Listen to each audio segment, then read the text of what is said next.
Hello, my name is Zeenat Ahmed-Peto, and welcome to the first introduction for my series, which is called From Burnout to Authentic Alignment.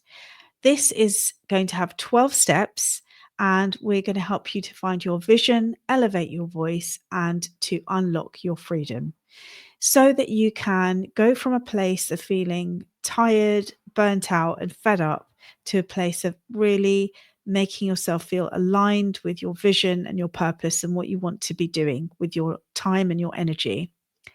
This series is for anybody who finds that they are emotionally intelligent, they're conscientious, and I feel that there are a lot of men out there who really want to have a greater sense of self awareness and to improve their boundaries and be able to communicate what's important to you in a more authentic way.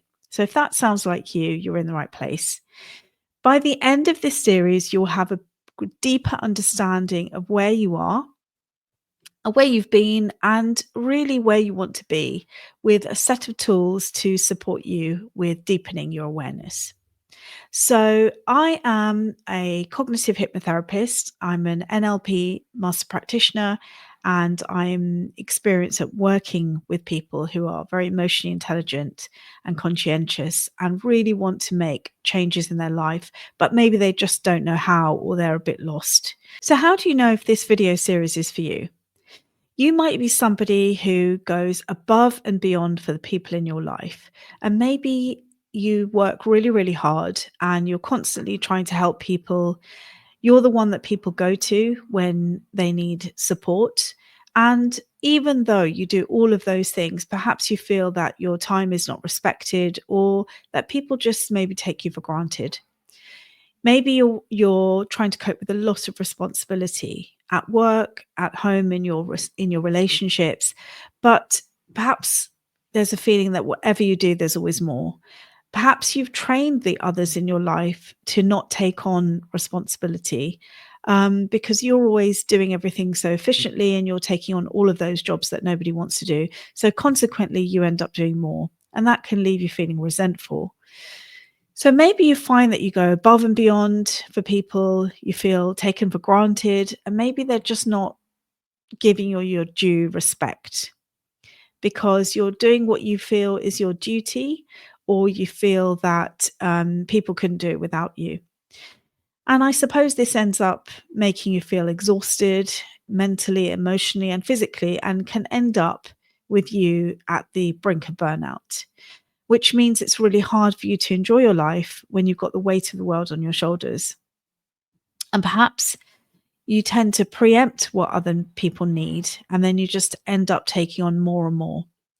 So maybe, maybe there's a part of you that actually enjoys the feeling of being wanted and needed because it means that you feel loved and it makes you feel important because you've got a really important role.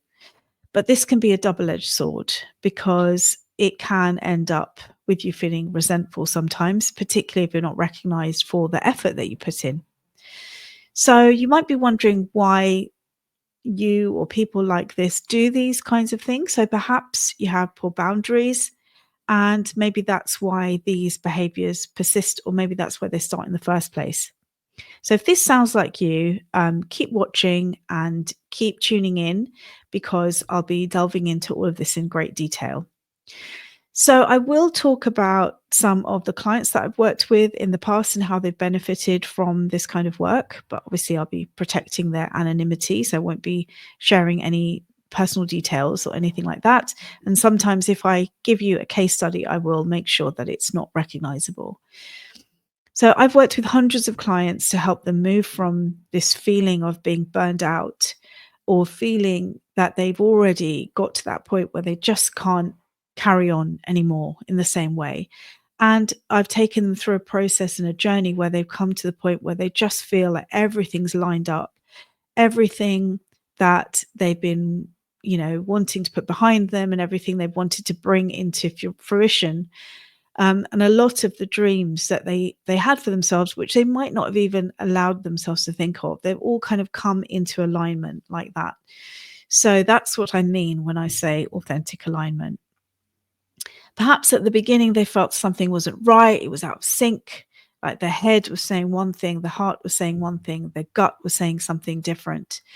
But during the process, they started to sort of live in a way that aligns with all their values and their beliefs and their dreams, and also their personality type and their life experience and the situation that they're in, their, current situation.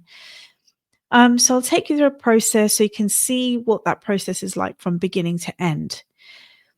Just another word on alignment. I'm not sure if you will um, know what I mean when I say that. So when I'm thinking about that, I'm thinking about what you're thinking matches what you believe and what your body language is saying. And at the same time, your values, what you think is really important in life, because that all affects the way you behave and the way you respond and the way you show up in life in different areas. So when you feel aligned, all of those things match up together and they make sense. They make sense in your mind, in your body, in your speech, in what you're saying. Um, so so that's what I mean when I'm talking about authentic alignment. It's what you really are and what you truly want deeply within yourself, and all of those things coming together. So once you've got those things in place, I want you to really start thinking about those desires, the things that you really want. Maybe it's your 5-year goal. Maybe it's where you want to be in 5 years' time. And then just consider, what are the things that are holding you back from working towards those things. Maybe it's something that's going on in your life, something you believe, some kind of constraint in your life that puts you off. So now that you've done that first step, I want you to start imagining a few different things.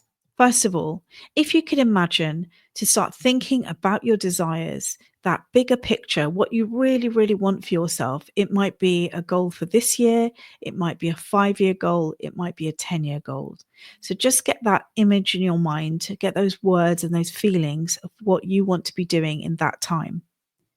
Second, I want you to imagine that if you could start building in some boundaries around your time and energy, the things that you say yes to, that you would like to say no to, in order to give you back some of that time and energy, I just want you to imagine what they might be. Number three, I want you to be able to think about carving out some mental space so you can start to think about changing some of these things. So you can put things in place that you really enjoy, things that lift you up and give you a sense of excitement or joy or peace or whatever it is that you're looking for. So look out for video 2, where I'll be sharing more around this topic. If you have found this interesting and you'd like to watch more, please click on the subscribe link below. And there is a notification bell which will tell you when the next video is available. And I will add all the links that you can find me on if you want to connect with me and come and follow me on social media. Okay, I look forward to seeing you again. Take care.